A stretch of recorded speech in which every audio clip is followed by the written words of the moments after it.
for my mom's videotapes. It did take a while because he had other duties that he was doing. He had other jobs. And, you know, when you have contracts, they can be oral or written. Recently, I met a neighbor who does various things, and I said, can you check my gutters? I don't know if I need gutter replacement. He came over, gave me a price. Another gentleman came over and did the work, and I paid him, and we were done. If there is a dispute, I know that there's small claims courts and people can take people to. I'd be concerned about what requirements for a handyman license, what training, courses, certification would be needed. Is there some professional designation or organization for a handyman? I don't know. In the 23 page, I read through the amended ordinance, and I see that there's a section, the new class, if I'm correct, class 4, but this seems to be more detailed and not simple things like drywall patching, roof shingle repair, things like that.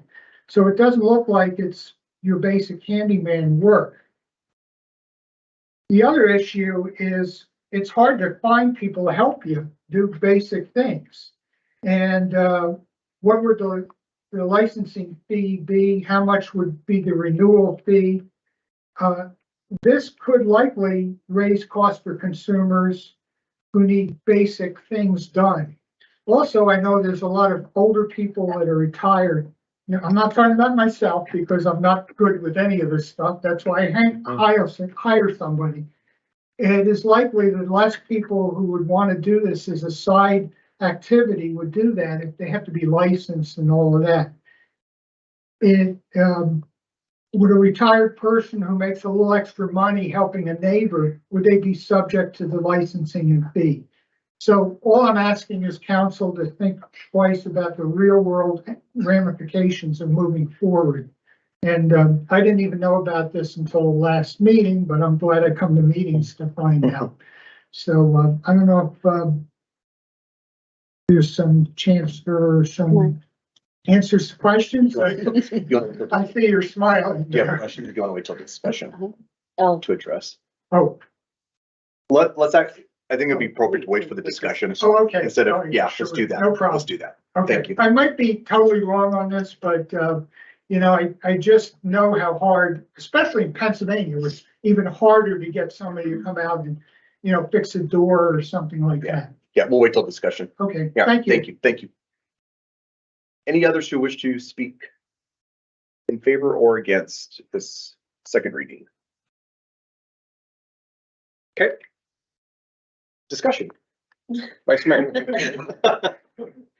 Just trying to follow protocol. So I am on the contractor board, and this was my idea to bring forth. And so part of the problem is that, so your neighbor doing odd and end works, I don't believe that that is even going to be affected of just people doing things. The issue is that we have people who set up a company, and then they'll even put like there's an LLC, but it truly isn't a business, and it's not an LLC. It truly is not a business in any way, shape, or form. It just appears to be a business, and then they advertise that they can do water heaters and all of these things, when in reality is they do not have a business license. They're just somebody, you could just do it. You can just make up a little advertisement and throw it out there. And so the problem is that as the general public, we can't discern who is a legitimate business and who is genuinely trying to make a business and make a living out of this versus somebody that's just out there to take your things.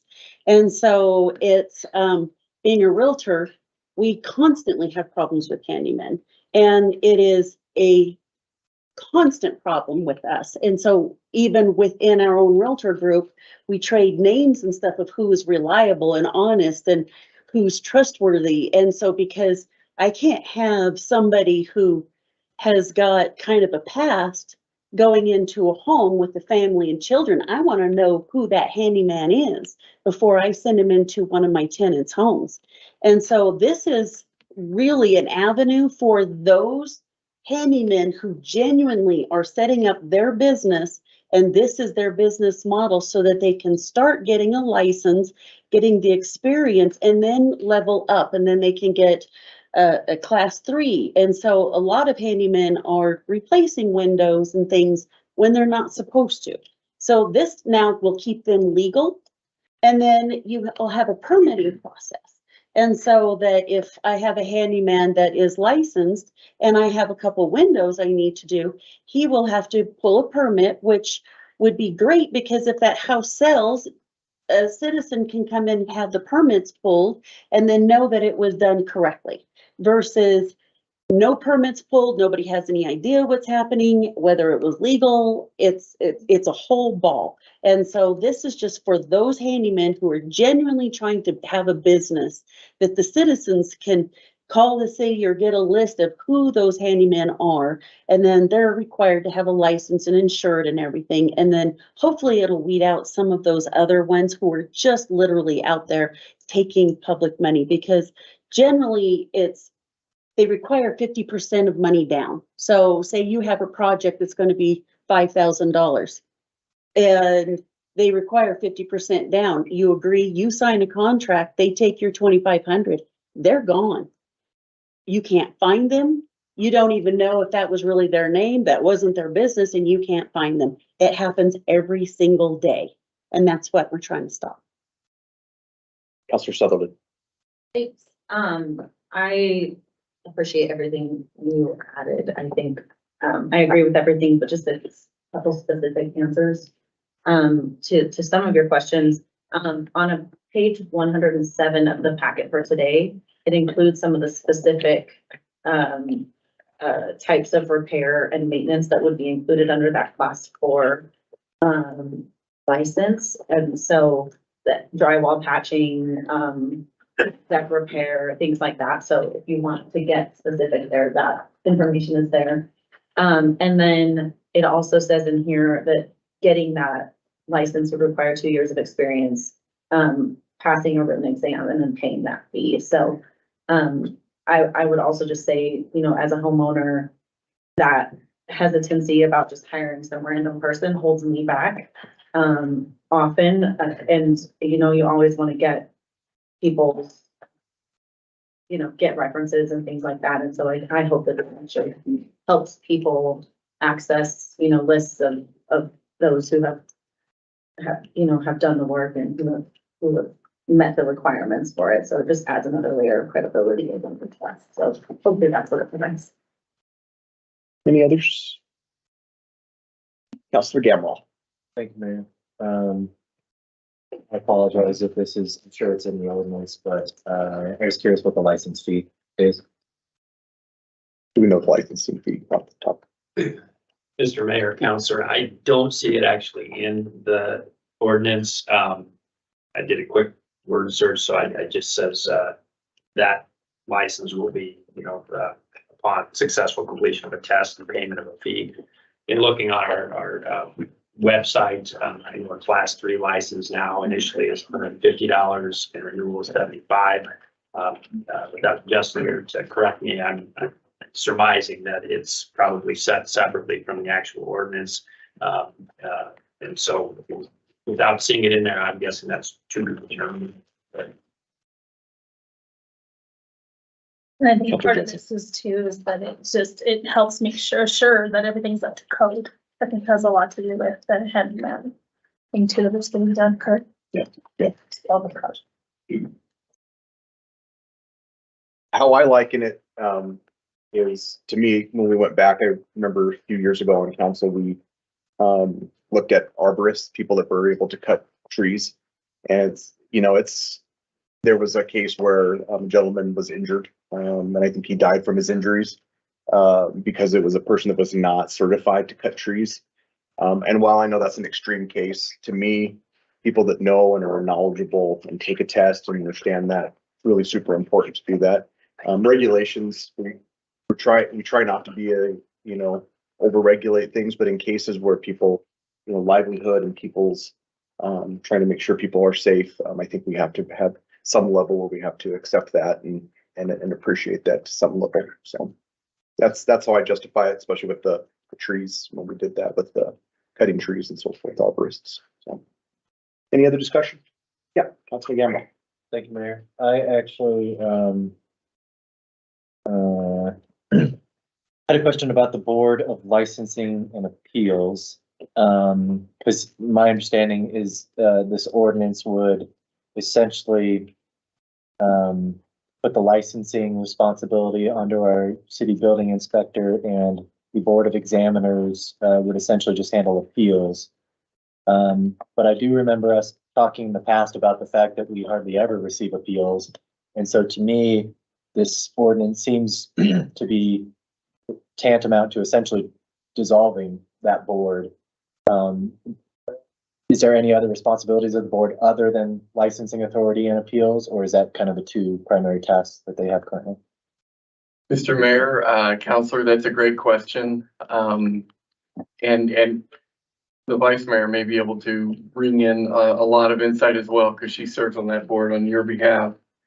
The primary difficulty that we ran into was going to the board initially for decisions pertaining to contractor questions where things may have been out of line or whatever, and then turning around and being that same appellate function for the same complaint potentially, if indeed the contractor did not agree with the board's initial decision. So in my estimation, it's a real important change that needs to be made, in that distinction of an appellate function that is disinterested, if you will, and objective is really critical. And we did not have that in place. I don't believe that that'd be all that they would be enlisted to do. In that we do turn to that board oftentimes for a lot of discussion or ordinance ideas and those kinds of things as well. But very critical change indeed. And yes, it would take a lot of the time that they have typically and historically spent on matters that they wouldn't have to worry about any further. I'll speak. So part of it is that it's written out what the handyman license, a class 3, class 2, and class 1. And so when we sit in the meeting, they have a stack of just applications, and literally it's just broke down to, do they have the experience and do they have the information provided? And if they do, it's just automatically going to approve to take the test.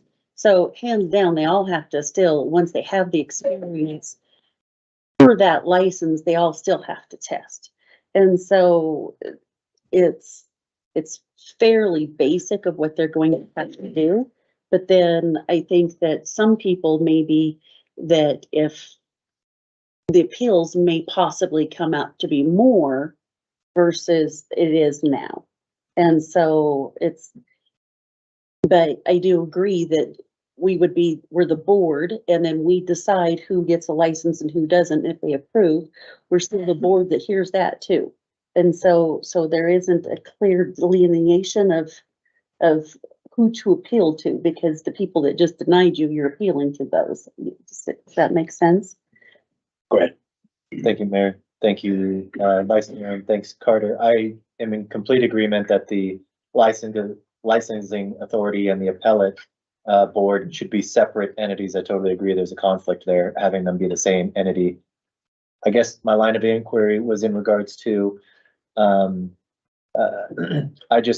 can't decide, as far as maximizing objectivity, I do see the merits of having a full-fledged board of kind of a diverse array of folks, being that sort of gatekeeper for licensing.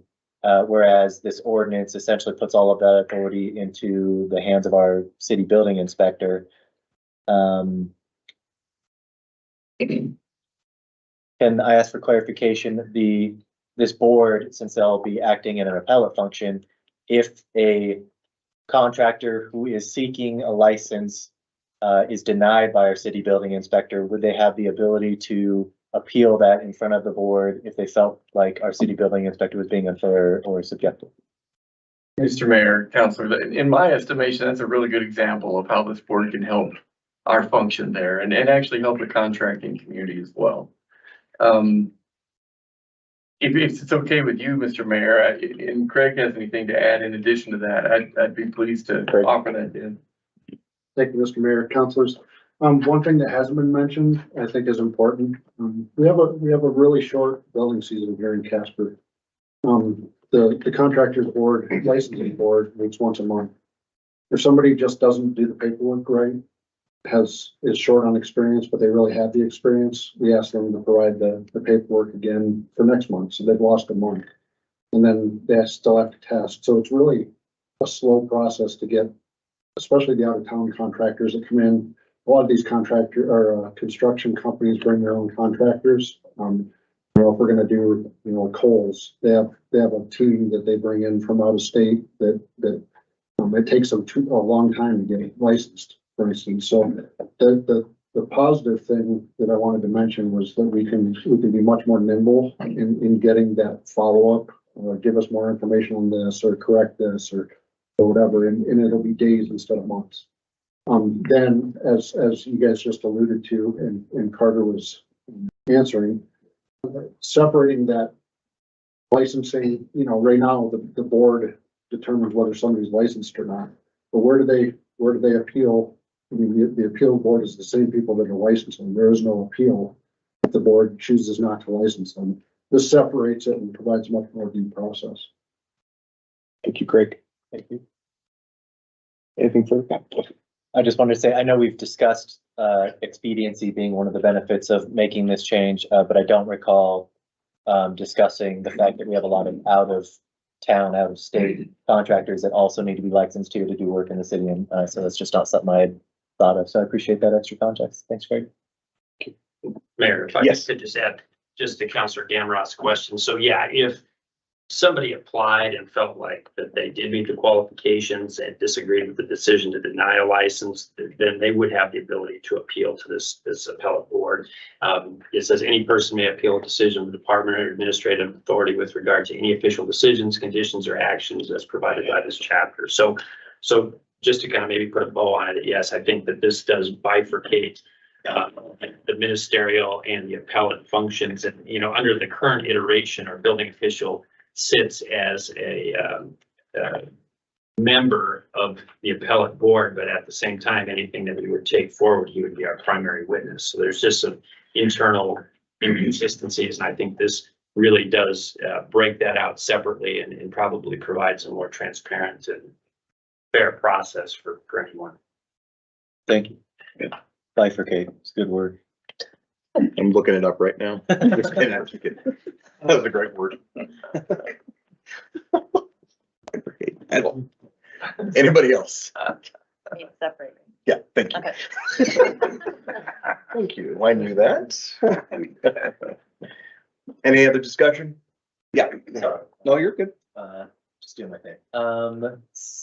I was curious, has the board discussed these changes? And if so, what was their feedback at large?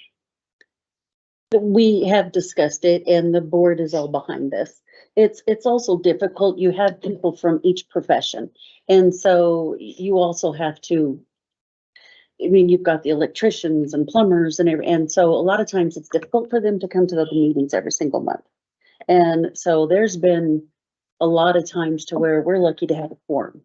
And so this gives them the flexibility to be able to continue to do their job and only show up when there's an appeal. Thank you. Any amendments? Any abstentions or nay votes? All voting aye, say aye. Aye. Please record the vote.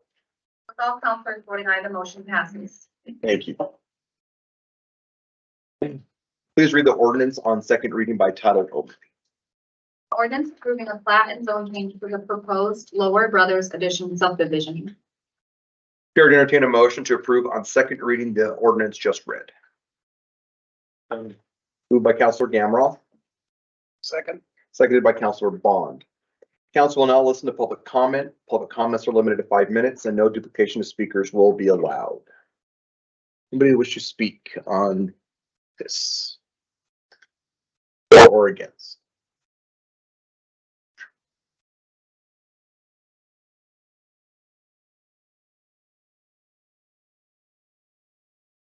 Evening, Mr. Mayor. Good evening. Good to see you again, and thank you for your last council meeting, the warm wishes and welcoming of Luther Classical College that is planning to reside on the proposed land that we're looking to vacate the plats and rezone. I want to pass along to you also their gratitude for you listening to us and welcoming us.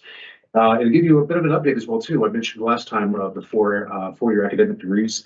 I failed to mention also, but we just actually had the contract or the agreement that we worked with Casper College also on an associate's degree focusing on the trades. We see the value of trades also not just for our community, but for our fellow communities around the state as well, that we feel it's a great thing to work with and support the trades. And so we're definitely working closely with Casper College and offering a 2-year degree. And just also as an update as well, we are actually in the process of extending a call or a hire to our college president. He is Canadian, living in Kenya, and he visited here about 2 weeks ago and loves our city. Was happily looking for possible homes and what neighborhoods to be in. And he wanted to pass along to that he loves Casper and he definitely see this as his home. So thank you very much for your time. Greatly appreciate it. Thank you so much. Any others who wish to speak for or against? Okay, discussion. Discussion. Okay, any amendments? Any abstentions or nay votes? All voting aye, say aye. Aye. Please record the vote. With all counselors voting aye, the motion passes. Thank you. Council will now consider consent resolutions. Please read the consent resolutions by title only. 9A1, authorizing change order number 3 to the agreement with Casper Building Systems Incorporated for the City Hall Project Safe Building Remodel. 9A2, authorizing an agreement with Casper Electric Incorporated for the ball field lighting replacements Phase 3 project. 9A3, authorizing change order number 1 to the agreement with GH Phipps Wyoming LLC for the Casper Family Aquatic Center natatorium improvements. 9A4, authorizing a contract for professional services with Veolia ES Technical Solutions LLC for hazardous waste disposal services. 9A5, authorizing a grant award agreement between the Wyoming Office of Homeland Security and the City of Casper to procure mobile radios. 9A6, authorizing a grant award agreement between the Wyoming Office of Homeland Security and the City of Casper to procure portable radios. 9A7, authorizing a grant award agreement between the Wyoming Office of Homeland Security and the City of Casper to procure a methane leak detector. 9A8, authorizing acceptance of the 2023 BGA Edward Byrne Memorial Justice Assistance Grant and a memorandum of understanding between the City of Casper and Natrona County regarding the distribution and expenditure of the grant funds. 9A9, authorizing amendment number 1 to the lease agreement with Spuds Baseball Club LLC for use of the Mike Lansing concession stand. 9A10, authorizing the release of local assessment district lien regarding 46 North Nebraska, Casper, Wyoming. 9A11, authorizing the release of local assessment district lien regarding 2904 Coulter Drive, Casper, Wyoming. 9A12, authorizing the execution of the at-will clause of the employment agreement with Callie E. Lund Martinez as municipal judge. 9A13, authorizing a notice of satisfaction and release of a nuisance abatement lien concerning 1027 West 14th Street, Casper, Wyoming. Thank you. Chair to entertain a motion to adopt the consent agenda items just read. So moved. Moved by Councilor Paul, seconded by Councilor Kathy. Mr. City Manager, do you have any comments on any of these items? I do not, Mr. Mayor. Thank you. Thank you. Any abstentions or nay votes? Okay, all voting aye, say aye. Aye. Please record the vote. With all counselors voting aye, the motion passes. Please read the consent minute action items. 10A1, authorizing the purchase of 1 new side loading 27 cubic yard sanitation truck for use by the Solid Waste Division of the Public Services Department. 10A2, authorizing the purchase of 1 new 1-ton crew cab 4x4 pickup truck with tilt bed for use by the Solid Waste Division of the Public Services Department. Thank you. The chair to entertain a motion to approve the consent minute action agenda items just read. So moved. Second. Moved by Councilor Bond, seconded by Councilor Pollock. Any abstentions or nay votes? All voting aye, say aye. Aye. Please report the vote. With all counselors voting aye, the motion passes. Thank you. At this time, we ask that counselors to bring forward relevant concerns or items of interest. We'll start over with Counselor Sutherland. Just one update from me. I attended the homeless initiative meeting last Wednesday. Councilor Gamroth was also there, so we'll fill in any of the missing information I failed to report. Thank you for that in advance.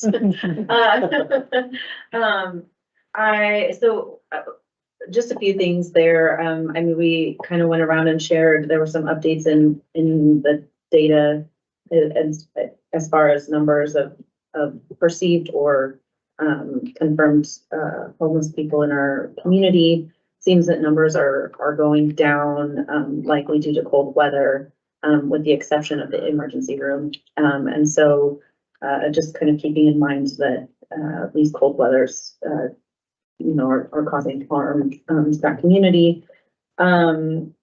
So we're also continuing to see many people coming through the municipal court.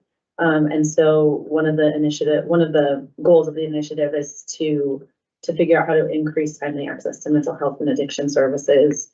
We also have a new opportunity. I believe it's from the Methodist Church at 19th and Poplar. It's called Kind Grounds, and every Monday, Wednesday, and Friday, they're offering food and access to information for services that can serve that community starting at 7:30 a.m. So far the numbers are relatively low, but hopefully the word will spread, because especially with the cold weather coming through, just want to make sure people are aware of that, and it hopefully will be a great place to kind of gather information, because access and knowing what services are around can be such a challenge. So that is all I'm going to share on that for now. And I was sorry to miss the Christmas lighting. I was on a trip with my kiddos, but I heard that it was really wonderful. So I'm excited for all of you that could be there. Thank you. Counselor Jensen.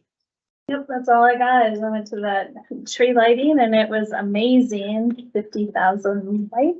So they did well. So congrats to everybody who was involved. It was amazing, and so many people there, and it was a good turnout, even though it was cold, and touch a truck, and it was just warming to see all the kids and holiday spirit come out in the community. So very appreciative of our city putting it together. Thank you. And snowplow too. Didn't even hear what the snowplow was named because I couldn't figure it out. Haven't even heard it tell me. Counselor Gamroth. Thank you, Mayor. Casper Youth Council had a meeting last Sunday. They discussed topics such as intentional civility, which includes being honest, listening deeply, disagreeing without being disagreeable. All the things that we adults should be modeling for them these days, but are unfortunately failing to do so. They also discussed other leadership-oriented topics and some upcoming initiatives, including a new survey launch in January, as well as engaging with school teachers and leadership to put together another forum and recruit new members to the board. Sounds like some of our city staff and other counselors will be getting some invites here in the near future to attend some future meetings. As Councilwoman Sutherland mentioned, last Wednesday we had a homelessness coalition task force meeting. Like she said, we got updates from fire, police, social service providers, and other stakeholders. PD was reporting less encounters, probably as a result of the weather. One outlier, at least in my opinion, was Kelly, the executive director of Community Action Partnership. She reported 63 individuals in their coordinated entry program, which was up about 300% from their historical norm. The meetings that are starting to occur to plan for the point in time count coming up, I believe that's in January. We also got an update from Brad and his team at the Central Wyoming Rescue Mission that they're sheltering 150 people right now. He did report some demographic change. Typically 65% of the people they're housing there are from Ventura County, but their most recent count was 54%, so a little bit less folks from our immediate area. He said Colorado and Texas were the primary states from, other areas. He also reported that 12% of the people he's housing in state are from Fremont County. That's more than double their historical average. So obviously it seems like we are providing services to a lot of Fremont County citizens. So I'm hoping for a long-term resolution to that. I'm really thankful for Brad. He has been offering his expertise in Riverton and advocating to our state legislators to set aside some funding to build a shelter in Riverton. And I think that would help indirectly the situation here in Casper. Attended the festival, the lighting festival. It was great. Really appreciated our city staff being on hand to do education with, the touch a truck and stuff. They did a great job explaining to my 5-year-old how the dump trucks work, and she had a great time. So thankful for all the city staff that were present that night. I wanted to make sure folks were aware that they're invited to a Midwest reconstruction meeting here at the Lyric on Thursday at 6 p.m. The engineers again, that's Midwest Avenue here a couple blocks away. Engineers want to hear feedback in order to minimize disruption in the area. And so it's also an opportunity for them to discuss timeline and project goals. So if that is of interest to you, 6 p.m. Thursday here at the Lyric.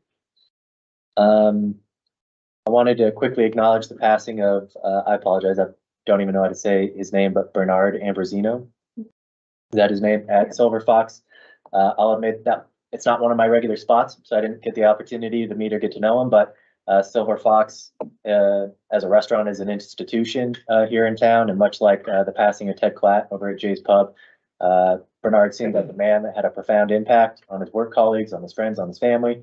And I think it's important to recognize the great men and women that contribute to our culture and community here in our city. And so I guess I would just ask for those watching that were close to him to, keep his family in your thoughts this season. And if you were a benefit, if you took something away from his leadership, love, and guidance, I would just ask you to pass it forward. Sounds like he left quite the legacy. And then lastly, I just wanted to thank all the candidates for mayor and vice mayor this evening for throwing your hat in the ring. Serving on council is a huge lift and commitment in and of itself, but serving in leadership is above and beyond that. It takes a lot of time and effort, and there's a lot of pressure that accompany the role. So I wish luck to you all. And again, thank you for being willing to serve. That's all I got. Thank you. Thank you. Councilor Bond. Thank you, Mayor. I was happy to hear the report from Councilor Gamroth and Sutherland about the homeless task force issues with the meeting.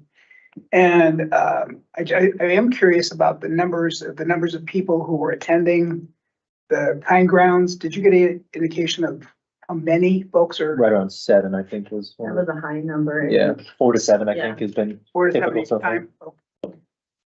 I just felt like that was it was a valuable thing for that organization to do. And I think there's a lot of possibility there in terms of some of the issues we've been dealing with in the downtown area with library and so forth. So I really hope we can encourage similar or expanded efforts in that direction. I did attend the Conwell tree lighting ceremony as well, and we gave out all 500 cookies and all the hot chocolate was gone. So that was a success. But no, it was great. It was a good event and good vibe, and people seem to be having a very good time. And the city staff are absolutely to be commended, and the touch a truck thing was a big success as well. Happy to hear about the Midwest reconstruction meeting. I travel that road regularly, almost like several times a week, and I will be in line to celebrate that accomplishment. Did attend the Nicholas and Art Museum board meeting last week. The museum just finished about $75,000 worth of upgrades, security upgrades. Thank you to the 1 cent funds from the city. So that does keep the museum, I guess, in compliance with the accreditation requirements and so forth to be an accredited museum, which is no small task. I mean, and there's a reaccreditation process coming up shortly for the museum beginning this summer. The museum is hosting one other thing I do want to mention that is in progress at the Nicholas and is the sculpture garden. The museum received a private donation to start the garden. We should be seeing shortly some artist renderings of what that should look like. The inaugural piece of sculpture was purchased with the private donation. It's a Chris Navarro. It's kind of a departure, I think, from a wildlife sculpture. It's a piece with, I think it has a flight of doves kind of on a brass circle. It's kind of unusual for him, but anyway, that is on track for I think, working next spring. And last of all, the Nicholas is hosting a holiday open house on December 16th from 11 a.m. to 4 p.m. So be sure to take your family and loved ones and enjoy the open house at the Nicholas. I think there'll be art projects and activities to do. So Thank you. that's all I have. Thank you. Councilor Cappy. I had no meetings this last week. I missed the tree lighting. The professional organization I belong to, Society of Petroleum Engineers, had their get together that Friday evening. So I went there instead of the tree lighting. I have had no meetings this last week. However, P&Z has a training session tomorrow at 2:00 and nope. Don't have a work session anymore? No, not this month. Oh, okay. I had marked down for the 6th at 2:00. Okay, thank you, Greg. I appreciate that. Anyhow, one meeting I don't have to go to. And then, next week before our work session, we will have a Joint Powers Water Board meeting on the 12th, which we will be going over the transfer of assets agreements between Wardwell Water District and Bar None to formalize that dissolution of the Wardwell Water District. So that's going on there. And I apologize for my appearance tonight. I spent 5 hours over north of Evanston this morning on a job site, and I have terrible hat hair from a hard hat. So I didn't want to embarrass everybody and kill everybody, but we did make it back here in time to make the meeting tonight. So that's all I've got. Councilor Paul. Thank you. I didn't have any official meetings this week, but I did take some time out today. We were all invited to the Petroleum Association of Wyoming, had a sort of an educational breakfast and lunch today that they offered, and so Vice Mayor Ingridson was there and Councilor Gamroth at the lunch meeting at least. For local elected officials was sort of their primary target, and gave us a really helpful update on sort of the state of the industry from folks in the industry themselves. So it was really a nice event. I was glad to be able to attend. And I'm hoping to stop by, visit Casper and Advance Casper are hosting a joint open house tomorrow evening. That I'm hoping to be able for community partners, that sort of thing. I'm hoping to be able to stop by and check in on those organizations as well. And other than that, I've got a little bit of time till I have my next tranche of meetings. So I'll update you all in a couple weeks on this. Awesome. Thank you. Vice Mayor. Just gonna mention I did not attend the tree lighting, and I'm grateful I did, and I have been recovering from that respiratory virus, and it's been brutal, so wash your hands. And then visit Casper. They're having their little Christmas gathering from 4:30 to 6:30, I believe, tomorrow night. And then also there was pardon me? That's not to the public. So I want to discuss with the council to see if there would be an appetite to bring something forward towards changing or creating an ordinance regarding our drinking. We have an inordinate amount of DUIs, and so I would like to see if we could bring something forward to talk about maybe a more of a compliance check or something, serving people that are already inebriated, and maybe seeing if we can reduce down the DUIs Want that on a work session? on a work session. Does council want to talk about DUIs and compliance? Is, just to Yeah, go clarify, ahead. did we have something to talk about?